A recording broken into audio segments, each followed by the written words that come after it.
कुछ तो गुरु महाराज के ज्ञान का हमें पता चला, नहीं तो कुछ भी पता नहीं चलता कि असल में क्या बात थी, क्या नहीं थी। और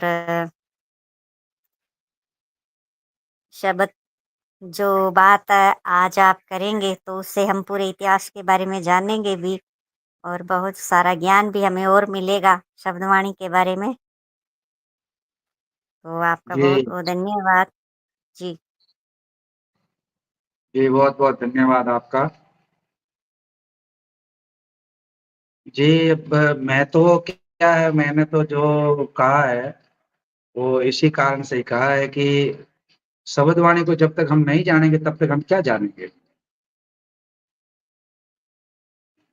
हमने अपने जीवन में अगर शब्दवाणी का स्व अध्याय नहीं किया तो हम जामाने के अंदर में हम दीक्षित हुए, और हमें अगर शब्दवाणी का ही पता नहीं है, इसका इतिहास का पता नहीं है, जैसे मैं अभी पूर्व में बोल चुका हूँ कि ये शब्दवाणी पंचम वेद है, पांचवा वेद है।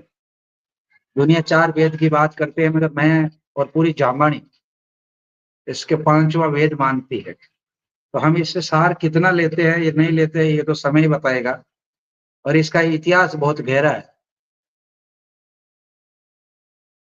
कभी हमने ये किसी से कहते हुए सुना कि भी ये लिपिबद्ध कैसे हुई? क्या गुरु महाराज के कालखंड से ये प्रिंट हुई है?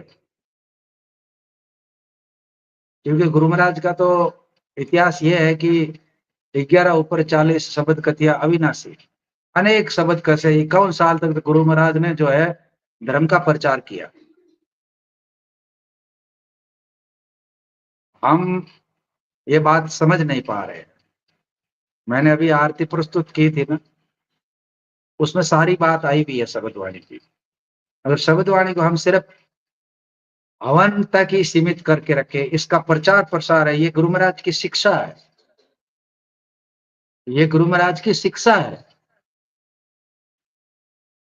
ये गुरु महाराज ने क्या कहा क्या नहीं कहा, वो इस शब्दवाणी में निहित है।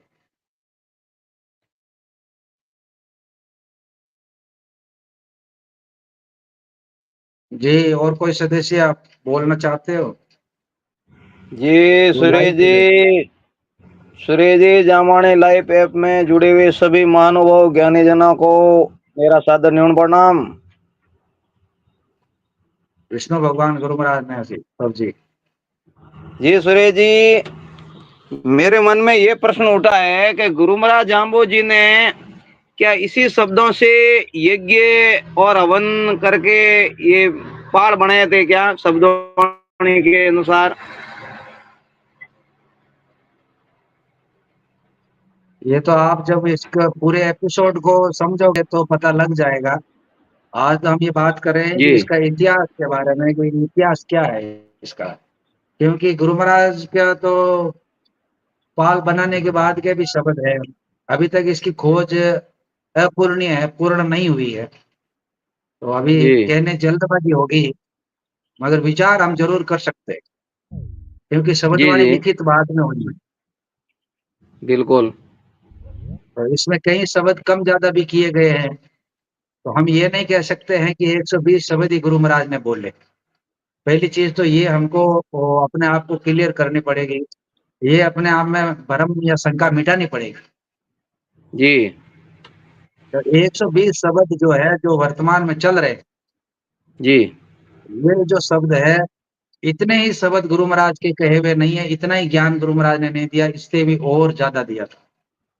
मगर लोक मान्यता के हिसाब से जो गुरु महाराज के बाद में जैसे भी लोगों के याददाश्त में रही, जैसे भी जनश्रुतियों में रही, आज भी कोई बातें होती है, कोई इसी प्रकार से कोई बड़े लोगों की जो बातें होती है, ज्ञानी पुरुषों जी की बातें होती है, तब हम भी कहते हैं नहीं, फलाना आदमी ने फलाना दिन आ बात कही।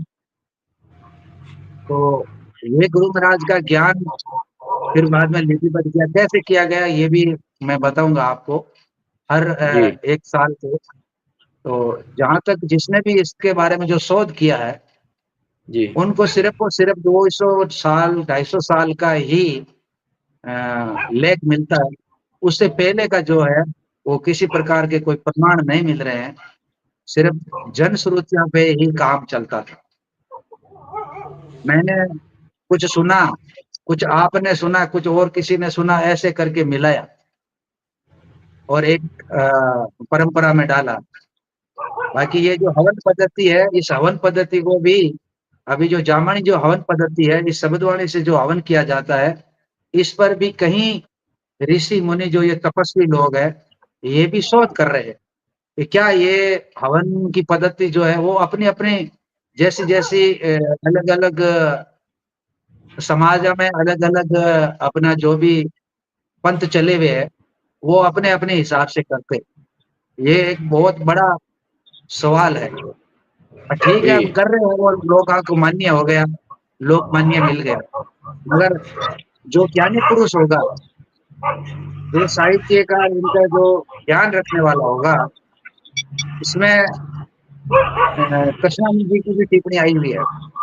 ये जो हवन जी पद्धति है, अब ठीक है मान्यता मिली है, बाकी मैं भी कृष्णानंद जी ने खुद ने लिखा है जी कि जो हवन पद्धति है, ये हमारी जर्मनी संस्कृति सभ्यता में कुछ भिन्न हो सकती थी या भिन्न है, और से हमारा जो तरीका है वो अलग है और हम शब्दवाणी से ही यज्ञ करते हैं। जी अब बात यहाँ पे बहुत विचारणीय है। चलो आगे और कोई सदस्य जुड़ेंगे तो हम उनसे भी विचार लेते रहेंगे। जी जी, धन्यवाद।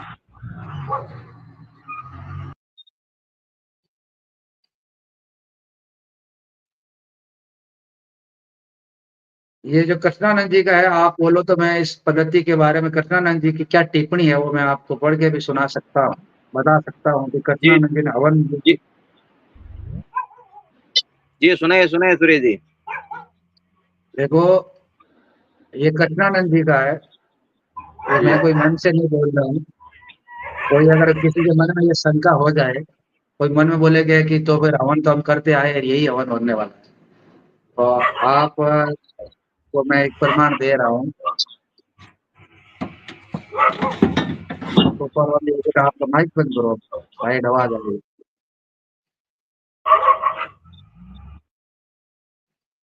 जी, इसमें कृष्णानंद जी लिखते हैं शब्दवाणी के रूप में और हवन के बारे में। वो ये लिखते हैं कि ओम इत चित प्रीत सु होय तो नित्य, ये बात हमारे नियम में भी आती है। भाई ओम इत चित प्रीत सु होय तो वास वैकुंठा पाओ, ये नियम में भी आता है कि भाई हमेशा नित्य प्रतिदिन हवन करना चाहिए। जामनी संस्कृति सभ्यता में ये हर घर में हमेशा ही हवन होना चाहिए, यज्ञ होना चाहिए, यानी जोत होनी चाहिए। ये जरूरी नहीं है कि हम कोई विशेष दिन पर ही करते हैं। अब विशेष दिन पर इन्होंने जब करना शुरू कर दिया तो हमने घर से भी ये जो जोत करने की जो परंपरा है वो प्राय उठ गई, क्योंकि हम दूसरा पे आधारित हो गए, आश्रित हो गए कि वो आएंगे तो कर लेंगे, हमारी क्या जरूरत है। यहीं से ये जो हमारा है, हम शब्दवाणी से इस प्रकार से धीरे धीरे दूर होते गए। कैसे दूर हो गए वो अब आप सब जानते ही हो। कि ओम इत चित प्रीत सु होय, इसमें है कि नित्य प्रतिदिन हवन करना चाहिए। ये हमारे जो नियम है जामानी के 29 नियम, इनमें से ये नियम है। अब इसकी पालना कैसे करेंगे? कि इससे स्वार्थ परमार्थ दोनों ही सिद्ध होते हैं।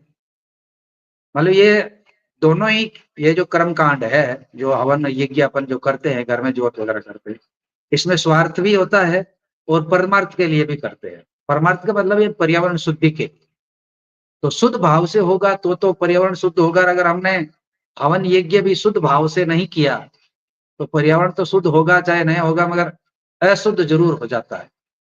और स्वार्थ तो होता ही है। हम परमात्मा से किसी न किसी प्रकार की अपनी मनोकामना के लिए चढ़ावा चढ़ाते हैं। वो भी तो एक प्रकार का है, ये भी तो गुरु महाराज के विपरीत कार्य है। गुरु महाराज ने ऐसी कोई युक्ति नहीं बताई। गुरु महाराज ने तो सिर्फ एक ही चीज बताई कि आप अपना निष्काम भाव से परमात्मा को याद करते रहें। सकाम भाव से कोई परमात्मा किसी के अधीन नहीं है। किंतु सफल तभी होता है जब विधि विधान से द्वारा चित्त लगाकर और प्रेम पूर्वक किया जाए। ये कृष्णानंद जी लिख रहे हैं, ये जो हम हवन वगैरह करते हैं ये सफल तभी हो सकते हैं कि जब शुद्ध भाव से और प्रेम पूर्वक कोई भी कार्य किया जाता है। क्योंकि कहते भी है ना कि भगवान भाव के भूखे हैं, चढ़ावे के भूखे भगवान नहीं है। हम दौड़ते हैं, ले लेके चढ़ावा चाढ़ते, भगवान इतना भी कोई भूखा नहीं है कि हमारे 10 रुपया या 20 रुपया के प्रसाद के लिए वो बैठा है। मगर ये परंपरा कैसे चल गई, ये अब आप विचार करिएगा। अन्यथा बिना प्रेम तथा बिना एकाग्रता के किया हुआ हवन कार्य निष्फल हो जाता है। अब आपको ये बात क्लियर कट समझ में आ गई है। हम अपने प्रेम पूर्वक और अपने निष्काम भाव से अगर कोई कार्य करेंगे, वो तो होता है फलीभूत। अगर हमारे मन में किसी चीज की चाहत है और हम ये क्रियाक्रम करवाते हैं, ये फलीभूत होने वाले नहीं है, ये लोकाचार में ही बढ़िया लगते हैं। बाकी आध्यात्मिक में इसका कोई संबंध नहीं है। और हवन प्रातः सूर्य उदय पश्चात सायंकाल में सूर्य अस्त पूर्व ही करना चाहिए। सूर्य उदय के बाद और सूर्य अस्त से पहले यानी रात में किसी प्रकार का हवन है वो नहीं होना चाहिए। ये कृष्णानंद जी लिखते हैं। रात्रि में हवन करने का विधान नहीं है। अब आप विचार कर लीजिए, ये कृष्णानंद जी लिख रहे हैं, अभी पालना कितनी हो रही है ये तो यही बता पाएंगे कि कभी इन्होंने रात में हवन किया कि नहीं किया, या कहीं पर भी रात में हवन होता तो इनके द्वारा रोका गया कि नहीं रोका गया। जब रात में जब दीपक जलाते हैं, जब वहां पर जागरण होती है, रात भर दीपक जलता है, वो क्या है? तो अब वो एक देखो क्या होता हवन ही है, है? वो एक हवन का ही तो रूप है, दीपक जलना। और रात में जो ये विवाह शादी होता है तो उसमें भी वो ज्योति प्रज्वलित होते हैं, तो वो हवन ही है नहीं। हाँ, तो हवन है। और दूसरी तरफ ये कह रहे हैं कि रात में होना ही नहीं चाहिए, तो जो ये अखंड ज्योत जलाते हैं ये क्या होती है? ये हवन का ही रूप है, अब जागरण चलो देते कोई हैं बात तो नहीं, आप विचार करिएगा, आगे विचार करिएगा। जागरण। हाँ, जी। पक्का आंगन, जगह साफ सुथरी होनी चाहिए, पवित्र होनी चाहिए, जिसमें पक्का आंगन, धुला हुआ कच्चा आंगन, लिपा हुआ होना चाहिए, तब हवन करना चाहिए, यानी शुद्ध भाव से करना चाहिए। अब कल जांबा के अंदर में वो हवन चल रहा था इतना बड़ा, वहां पे बस उस लोग तो कहने में ये कह दे कि भाव शुद्ध होने चाहिए, तो भाव शुद्ध होने तो फिर वहां पर ये दिखावा करने की कहाँ जरूरत है? क्या जाम्बो जी ने ये दिखावा करना ही गुरु महाराज ने तो निषेध माना? फिर हम लोगों को ये ज्ञान क्यों नहीं आता? और हवन करता जो कर्मकांडी होता है, जो हवन करने वाला, जो हवन पे बैठता है, उसका अंतःकरण पवित्र होना बहुत जरूरी है। अगर उसका मन मलिन है, उससे हवन कराना या करना मतलब एक प्रकार से समझ लीजिए कि दोष है अपने आप में। और हवन सामग्री हमेशा पूर्ण रूपेण देख कर लेनी चाहिए, जिसमें कीट पतंगे आदि नहीं होने चाहिए, वर्जनीय वस्तुएं भी नहीं होनी चाहिए, कुछ ऐसी चीजें नहीं हो जिससे कि हवन किस लिए करते हैं? पर्यावरण शुद्धि के लिए करते हैं। बाकी अंतःकरण तो हमारा मन तो हमारा मलिन है, तो हम तो उसका शुद्धिकरण हम खुद कर सकते हैं। बाहरी क्रिया से कोई शुद्ध होने वाला मन नहीं है। ये तो चित्त जो है मन में जो विचारेंगे वैसे ही हमारी वर्ती होगी। तो ऐसी चीज नहीं हो कि जिससे पर्यावरण दूषित हो। हवन में काम आने वाली सामग्री जैसे गौ गर्त खोपरा, ये खोपरा भी इसमें देख दिया इन्होंने। गूगलनी सामग्री तथा पीपल खेजड़ी आम आदि की लकड़ी ली जा सकती है। हवन पश्चात पाल के लिए मिट्टी का नया घड़ा, उसके ऊपर सफेद वस्त्र आवश्यक है। ये सभी नियम हवनकर्ता के लिए पालनीय है। स्वामी कृष्णानंद जी आचार्य। ये तो हुई बात हवन की जो आपने पापा राम जी पूछा था। अब कितने से हवन होना चाहिए, कैसे हवन होना चाहिए, या आ, कितने इसमें बोलना चाहिए, ये भी मैं आपको बता देता हूँ कि इसमें मैंने आपको बात बताई थी ना कि ये बात आई भी है कि इसका जो विधान है वो अभी तक पूर्ण रूप से मिल नहीं पाया है। इसी में आपको मैं पूरा ही बढ़ा देता हूँ।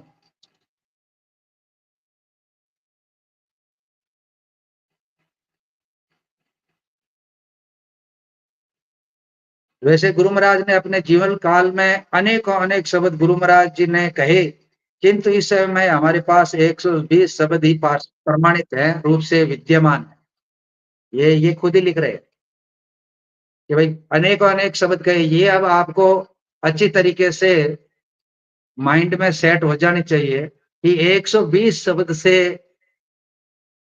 कोई ठीक है, एक मान्यता मिली, बाकी गुरु महाराज ने ये नियम नहीं दिया या ये धारणा नहीं बनाई कि 120 शब्द से आप पहल करना या हवन करना। अगर किसी के मन में कोई शंका हो रही हो तो वो आज अपनी दूर कर ले। बाकी सभी काल कर्वित हो गए, यानी शब्द जो है वो खुर्द-बुर्द हो गए, इधर-उधर हो गए। तत्कालीन साधन का अभाव होने से अन्य प्रकार की न तो अपना कर संता ने कंठस्थ करके इन वर्तमान शब्दों को रक्षा की। किसी ने कंठस्थ किए नहीं, जो थे आधे अधूरे, जो भी है ये है। परंपरा में उन्हीं रूप में चलते आए, बाद में इनको हस्तलिखित रूप दिया गया, जो आज यंत्र तंत्र अनेक रूपों से में प्राप्त है। हस्तलिखित में व्यापक पाठ मतभेद है। समय ने करवट ली और वर्तमान आधुनिक युग में शब्दवाणी प्रेस में चढ़ी। और आधुनिक युग आया तब ये शब्दवाणी है वो प्रेस में चढ़ी। उस समय श्री शब्दा में काफी उलट पुलट हुई। अब इस बात को आप स्वीकार लें। कोई ये कहते हैं नहीं कि शब्दवाणी पे आप सवाल क्यों खड़ा करते? जब कृष्णानंद जी एक आदमी चलाते हैं, बीकानेर जामानी साहित्य अकादमी, ये खुद स्वीकारते हैं कि जो शब्दा में है वो उलटफेर हुआ है। तो हम पूर्ण रूपेण ये नहीं कह सकते हैं कि ये जो बोला गया वो ही गुरु महाराज नहीं बोला। हाँ ठीक है, उसका अंश है ये, उसका जो सूक्ष्म रूप जो है वो शब्दवाणी। बाकी हो सकता है कि गुरु महाराज ने तो इससे भी ज्यादा कुछ बातें कही होगी, मगर वो हम तक नहीं पहुंच पाई। इसलिए वर्तमान में प्रचलित शब्दवाणी पाठ प्राचीन हस्तलिखित प्रतियां में मेल कम खाती है। ये जो है ना, पुरानी जो हस्तलिखित, जो भी पहले पहले कोई प्रेस में था नहीं, पहले हस्तलिखित काम होता था। पहले कोयला का सही बनाकर कागज पर जैसे तैसा हुआ था, जैसे जैसे आविष्कार हुआ वैसे वैसे लिखते थे, तो कई बार मिट भी जाते थे, कहीं आके कैसे हो जाता। तो कहने का मतलब है कि ये जोड़ तोड़ के बनाई हुई शब्दवाणी है। और कहीं कहीं ये मतभेद भी है, कहीं लाइनें छूटी भी है, कहीं प्रतीत होती है। हम जैसा सोच रहे हैं कि वैसा शब्द गुरु महाराज ने नहीं बोला। कुछ लाइनें छूट गई, कुछ लाइनें किसी ने जोड़ दी, तो पूरे भाव बदल जाते हैं। एक है पर बिंदी लग जाती है तो भाव बदल जाते हैं और थी में फर्क आ जाता है। अगर एक मैं पे एक मात्रा होती है, वो मैं का भाव और होता है। एक मैं पे दो मात्रा होती है, उसका भाव दो अलग होता है। एक मैं का मतलब मैं आपको उदाहरण बता देता हूं कि जो मैं लिखा होता है उस पर दो मात्रा होती है, तो उसका मैं का अर्थ होता है मैं स्वयं खुद। और एक पे एक मात्रा होती है, उसका मैं का मतलब उसके अंदर। कहते हैं नहीं, रूम में, कमरे में, सॉरी रूम इंग्लिश वर्ड आ गया। कहते हैं भाई घर में, और एक मैं, इतना अंतर है। मैं भीतर गया और मैं भीतर गया। मैं भीतर गया मतलब किसी चीज के मैं भीतर में गया, और मैं भी तर गया। इतना फर्क पड़ता है लाइना लाइना का, पूरे भाव अलग हो जाते हैं। अब जैसे तैसे है, जो भी है, हम इसको अपना पवित्र ग्रंथ मानते हैं। जामानी संस्कृति का जो मान्यता है लोगों की, और हस्तलिखित प्रतियां में छपाया जाए तो जनता स्वीकार नहीं करेगी। ये बात अब, ये मेरे पास में गुटका है, ये इसमें शायद अब जो गुटके छप के आ रहे हैं ये बातें उनमें नहीं छपती है। ये मेरे पास में जो गुटका है वो कम से कम 70 साल पुराना है, 70-80 साल पुराना है ये। इसकी जो लिखावट है ना वो भी कुछ अलग है, बड़ी बड़ी है, अलग है। जो जनता है वो हस्तलिखित वाली बातें अगर करेंगे, क्योंकि सत्य बातें हैं उनमें, तो उनको जनता है वो स्वीकार नहीं करेगी। क्योंकि अधिकांश लोगों को ये वर्तमान प्रचलित शब्द कंठस्थ हो चुके हैं। बस लोगों को ये याद हो गए और बस इसी को ही सच मानते हैं तथा घर-घर में यही शब्द वाणी पहुँच चुकी है। सभी को सत्य इसी को सत्य मानते हैं, प्राचीन को अशुद्ध मानते हैं। ये कृष्णानंद जी का लिखा हुआ है। अब आप जो भी सुनोगे, यूट्यूब पे सुनोगे या अब सुन रहे हो, तो आपको अब शब्दवाणी से शंकाएँ मिटा लेनी चाहिए। ये कोई किसी प्रकार से कोई जो हर कोई बात कहता है वो सत्य नहीं हो सकती। और हमारे पास जनाधार इस सबसे प्रबल प्रमाण है। जैसे लोगों की मान्यता है वैसे ही है। इसीलिए इस बार भी यही वर्तमान प्रचलित शब्दवाणी का प्रकाशन इन्हें बड़े अक्षरों में किया है, जो पहले भी संवत 2024 विश्नोई मंदिर ऋषिकेश से छपता आ रहा है। इसकी प्रतियां लगभग 34,000 से ऊपर निकल चुकी है। उसी को ही हम समय अपने सामने प्रमाणित करता है। पूर्व प्रसिद्ध शब्दवाणी प्रतियों को ज्यों के त्यों प्रकट करने का प्रयास किया गया। अब बात ये तो थी इसके इतिहास की। मैं आगे इसका आपको हर एक साल का इतिहास बताऊँगा, कब-कब छपी, ये मैंने तैयार किया। ये कहीं पर भी लिखा हुआ नहीं मिलेगा। जो मैंने जो इतने सालों से जो शब्दवाणी का और जामनी साहित्य की खोज की, मैंने भी कुछ मेरे पन्ने तैयार किए, वो भी मैंने इसी में लगा दिए। कुछ पन्ने मैंने तैयार किए हैं, वो मैंने मैंने इसी में लगा दिए, ताकि समय परिस्थिति हमेशा अनुकूल नहीं होती है, कभी काम आ सकते हैं। अब है कि हवन पद्धति कैसी होनी चाहिए? हम शब्दवाणी को क्यों काम में लेते हैं? हवन के लिए लेते हैं।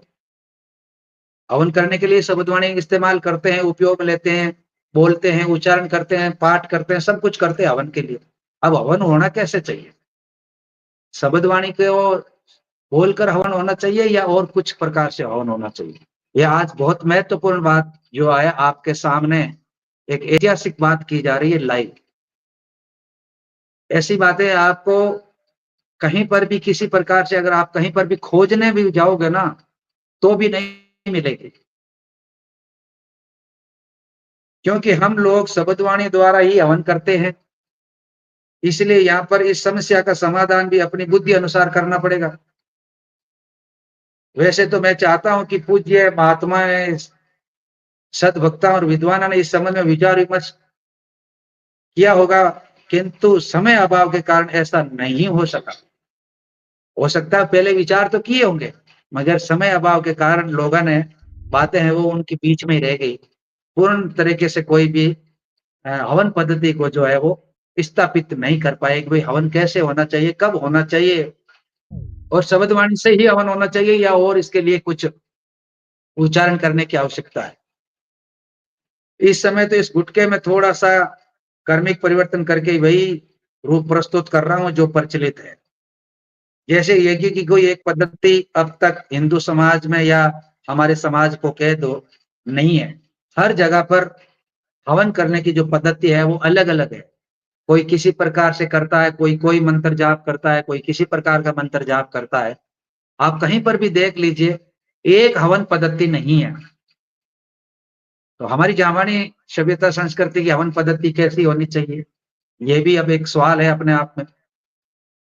जैसे यज्ञ की कोई एक पद्धति अब तक नहीं आई है, सभी समुदाय अपनी रुचि अनुसार नई-नई पद्धतियाँ अपना रहे हैं। वैसे जामानी ने भी अपना ली कोई अपनी पद्धति, जिस प्रकार हम शब्दवाणी से हवन करते हैं, यही अपना ली। इस गुटके में सर्वप्रथम गुरु महाराज जम्बेश्वर जी द्वारा बताया हुआ एक निवण मंत्र है।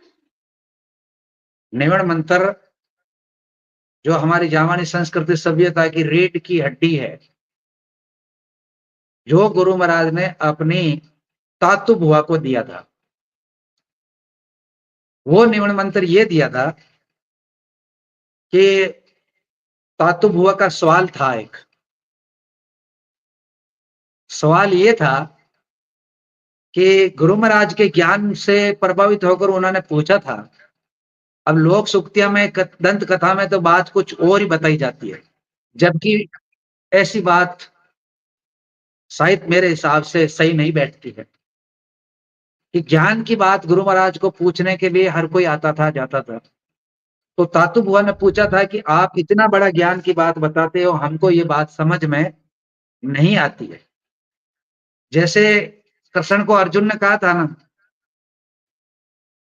कि मैं ये चीज नहीं कर सकता, तो कृष्ण ने उसका संक्षिप्त रूप में सिर्फ 45 मिनट में पूरा ब्रह्मांड का ज्ञान दे दिया अर्जुन को, और फिर बाद में पूछ भी लिया कि अब तुमको समझ में आया कि नहीं आया। ये बोला हाँ अब मैं समझ गया, आपकी बात को अब मैं समझ गया। क्या समझे? कि स्मृति लब्धा मोह नष्टा, मैं अपने आप को जान गया कि मैं क्या हूं, मेरा धर्म क्या कहता है, मैं कौन हूं। ये बात कृष्ण और अर्जुन के बीच की है, वो ज्ञान उतना ही हुआ। तो इसी प्रकार से तातु बुआ ने भी जाम्बो जी से पूछ लिया कि आपकी ये इतनी बातें हैं, हमको समझ में नहीं आ रही, तो कोई छोटा रूप बताओ ताकि हमको सीधा समझ में आ जाए। तो उनको बताया निवण मंत्र कि ये सुबह शाम ये निवण मंत्र तुम इसको समझ लो, इतना तो तुमसे समझ में आएगा कि नहीं आएगा। ये हमारी सामान्य संस्कृति सभ्यता का सबसे बड़ा मंत्र है, और इसी पर ही पूरी जामानी संस्कृति सभ्यता टिकी हुई है। उस निवण मंत्र को अगर कोई समझ ले और उसको जान ले, उसमें सब बात आई हुई है। तो यहां पर भी यही है, यानी वो अंतःकरण को पवित्र करता है निवण मंत्र, और निवण मंत्र में बहुत सार है। अंतःकरण पवित्र करने के लिए हवन प्रक्रिया प्रारंभ की जाती है, यानी जावानी संस्कृति सभ्यता में सर्वप्रथम है, चाहे कोई भी धार्मिक अनुष्ठान हो, वहां पे निवण मंत्र उच्चारण करना बहुत जरूरी होता है। उसके बगैर जावानी संस्कृति सभ्यता की कोई शुरुआत नहीं हो सकती। और आजकल आप देख लीजिए कितनी जगह पर निवण मंत्र बोलते हैं, कुछ और ही करते हैं। ओम भूर्भुवः भुवस्सुः ज्योतिर्स्वर ज्योतिर्ज्योतिर्स्वर, निवण मंत्र को कोई नजदीक नहीं लाते। या तो ये गोटका झूठा है या मैं झूठा हूं, या गुरु महाराज ने तातु बुआ को दिया वो झूठे थे। क्योंकि हमने अलग रास्ते पकड़ लिए, यहीं से हमारा भटकाव शुरू होता है। वास्तविक सही तथ्य के हिसाब से अगर अपन चले तो संस्कृत न गुरु महाराज ने बोली न गुरु महाराज ने बोलने का बताया, क्योंकि संस्कृत में त्रुटियां ज्यादा है। उसका सरलीकरण जो है गुरु महाराज ने किया, तो हम गुरु महाराज के सरलीकरण की ओर ध्यान दें, न कि उन चीजों में ध्यान दें जिसका हमको अर्थ पता नहीं। अब उच्चारण करते करते कुछ से कुछ बन जाए तो शब्द का बड़ा प्रभाव होता है। कुछ उल्टी बात बोल दी जाए तो कहते हैं भाई उल्टा आकर पढ़ लिया है, तो ये तंत्र मंत्र में चले जाती है बातें। तो वैसा गुरु महाराज ने करने की बात बताई नहीं। निवण मंत्र हमारा बहुत सिंपल है, साधारण है, अपनी मायड़ भाषा में है, कोई उसको उसमें कोई प्रकार की त्रुटि नहीं हो सकती है। बोलने वाला बोल सकता है, आराम से बोल सकता है, हर जामानी को आना चाहिए, और हर जगह पर हर काम में और निवण मंत्र का पाठ होना चाहिए। मगर वो तो करते नहीं है, शुरुआत कहीं और जगह से करते। ये मेरा आज का जो विशेष प्रसारण है वो आपके हमेशा काम आएगा। और तत्पश्चात गोत्राचार बोलने शुरू कर दिए तो इसका भी विरोध हुआ। हमारी जामानी संस्कृति सभ्यता में ये बाद में लागू किया गया, गोत्राचार वगैरह ये। तो ये बातें हैं। तो अब यही बात है कि हवन हम 120 शब्दों से करते हैं, इसका कोई ठोस प्रमाण नहीं है हमारे पास में। सिर्फ एक ही प्रमाण ये है कि हमारी जामानी संस्कृति सभ्यता में निवण मंत्र से बढ़कर कोई मंत्र नहीं है, और वही गुरु महाराज ने अपनी बुआ को दिया, वही ज्ञान हमको भी लेना चाहिए। निवण मंत्र अगर हमने सीख लिया, जान लिया, या निवण मंत्र के बारे में हमने समझ लिया, सारा सार उसमें आ जाता है। बाकी ये गुरु महाराज का ज्ञानोपदेश है। और चाहे हवन करे, चाहे कहीं पर भी कुछ भी करें, भाव शुद्ध होने चाहिए। अगर मन में कुटिलता है, तो कितनी जोतें कर लो और कितने ही नारियल चला दो, कोई फर्क पड़ने वाला नहीं है। सिर्फ एक ही चीज है कि हमारे भाव शुद्ध होने चाहिए, बाकी और कुछ नहीं है। तो ये तो थी बातें, और अब मैं आपको इसके बारे में कल बताऊं तो अच्छा रहेगा, या आज बताऊं? क्योंकि मैंने जो भी तैयार किया है उसके भी 3-4 पेज है, और मैंने मेरे इस शब्दवाणी में ऐड कर दिए ये, ताकि बार बार देखना नहीं पड़े, कहीं और टटोलना नहीं पड़े। पूरा मैंने मेरा जो शोध पत्र है वो मैंने इसमें लगा के मैंने मेरा इसको सुरक्षित कर लिया मेरे पास में। कई लोगों ने बोला कि हमको दीजिए, मैंने बोला कि ये आपके काम का ही नहीं है, ये तो मैंने मेरा ही विषय है, तो मैंने मेरे से तैयार किया है।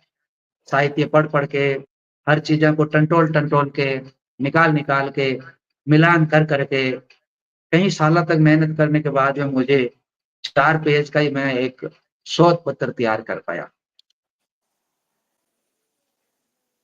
तो अब आप कोई विचार हो तो बताइए। आज ही बताओ संस्थापक जी, पगड़े तो केंदा हुई पकड़ो, आज ही बताओ थे हो। अरे लंबो इतिहास है, मतलब समझावनो पड़ी ना थाने। ते कहो ना समझ में आज ही मानते कहो दानी।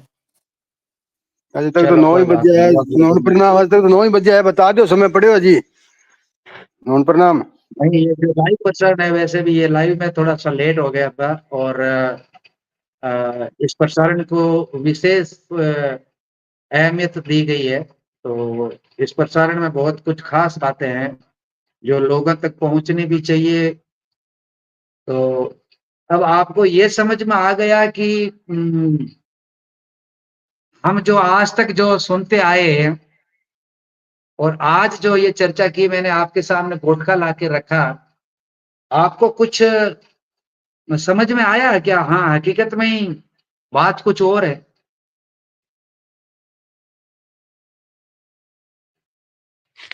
बिल्कुल बिल्कुल आया सुरेश जी, ये तो बिल्कुल ही अलग ही है।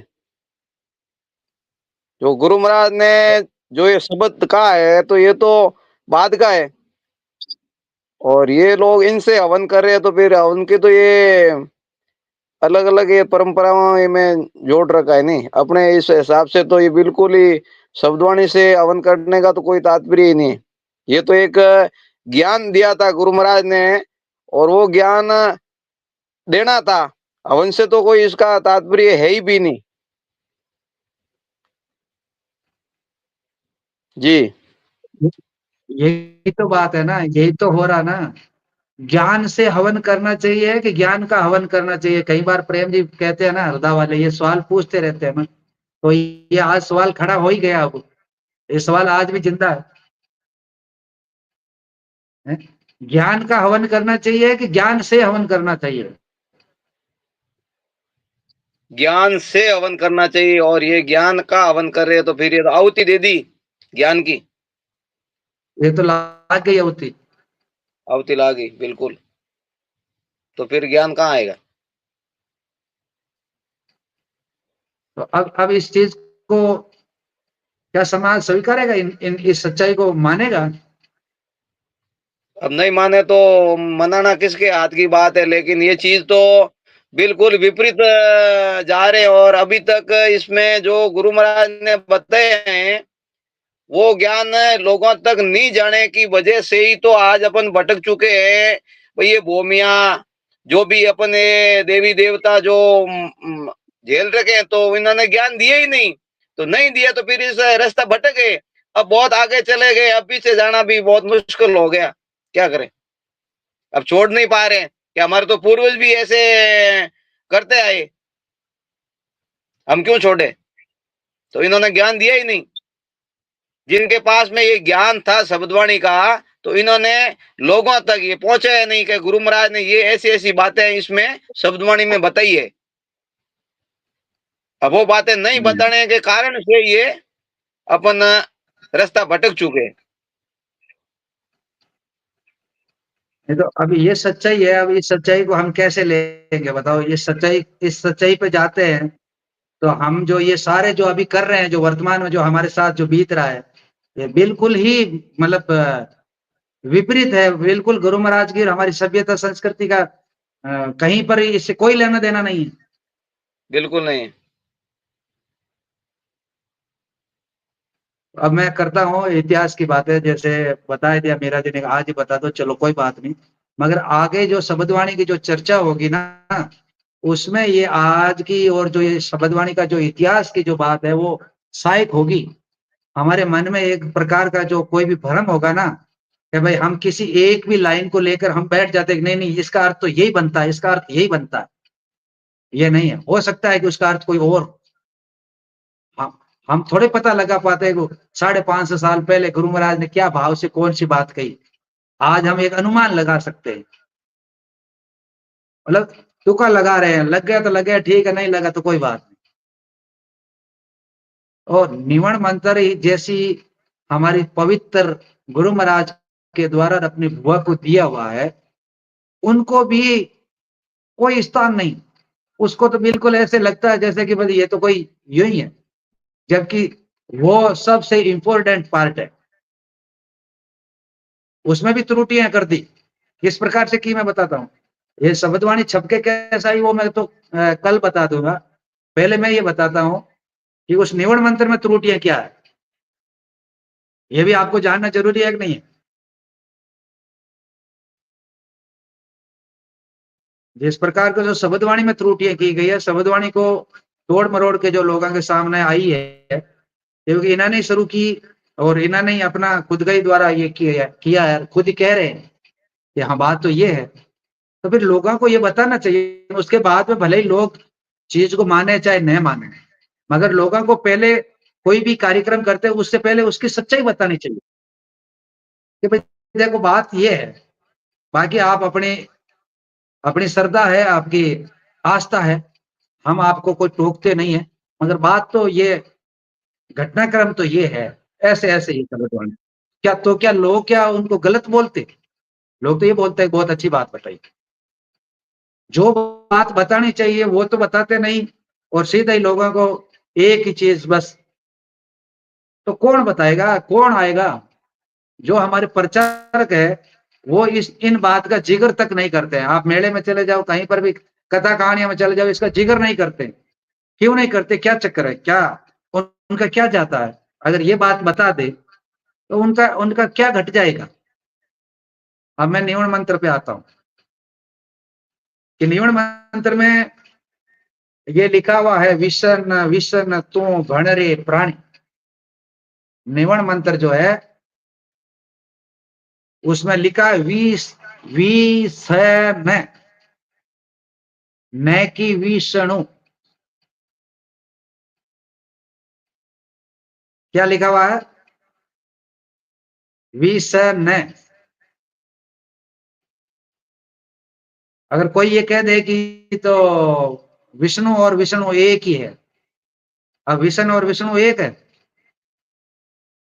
विष्णु साकार है और विष्णु जो है वो निराकार है। गुरु महाराज का इशारा निराकार की ओर है।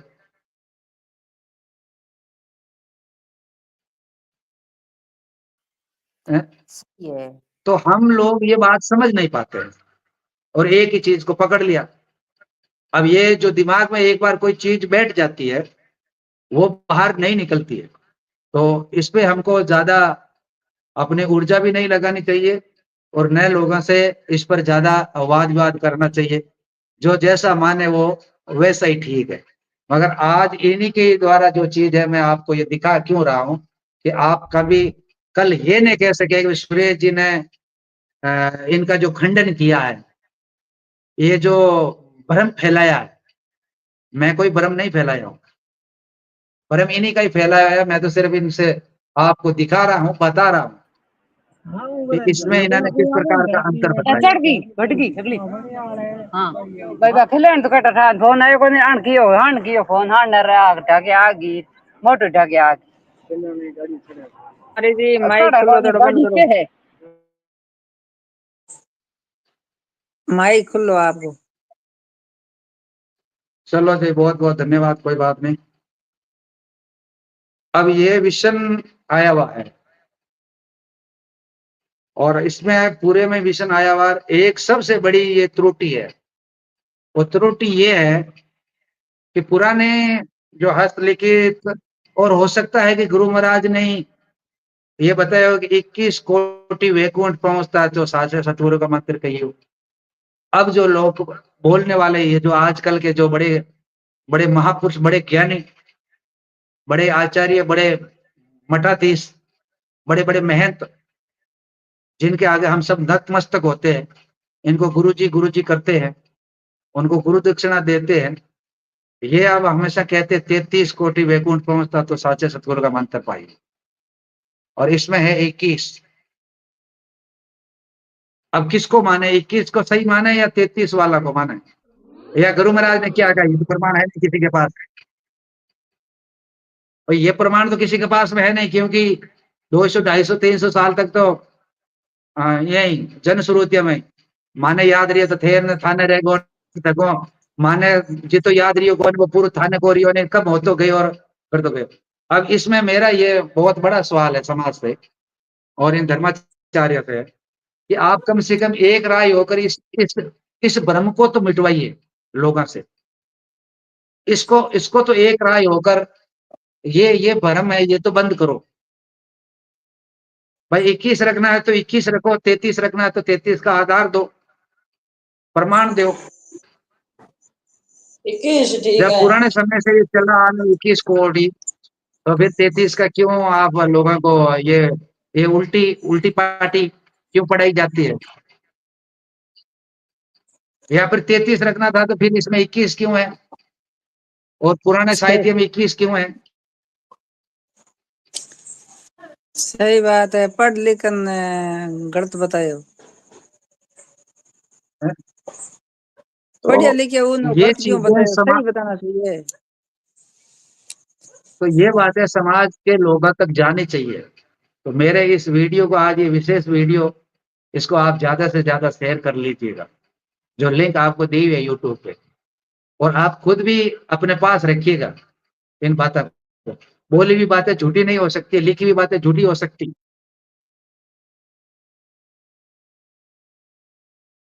लिखी हुई सही बातें बात है।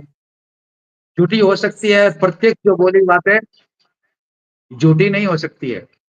अब इसमें 21 लिखा हुआ है और बोलने में 33 है। इसी की बात को इन्होंने ही खंडन किया है। किस प्रकार से किया हुआ मैं आपको बताता हूँ। कि प्राचीन हस्तलिखित प्रतियां में 21 लिखा हुआ है, ये संध्या मंत्र प्राचीन हस्तलिखित से लिया गया है तथा ये ठीक भी है, किंतु नवीनतम प्रेस में छापी हुई प्रतियां में 21 ही जगह 33 पद मिलता है। अब आप जैसा ठीक समझे वैसा ही उच्चारण, बस वापस बात अपने पाले में लाके डाल दी, कहते हैं माने दो। तो फिर आपने क्या शोध किया? आपने जो चीजें, आपने यानी मनमुखी तरीके से जो चीजें आई वो बना के लोगों के बीच में चला दी और हमने मान ली, तो आपकी जिम्मेदारी क्या है? फिर आप किस नाम का लोगों से जो ये दान दक्षिणा लेते हो? इतना भी आप शोध नहीं कर पाए, उस वास्तविक सच्चाई को सच्चाई नहीं रख पाए,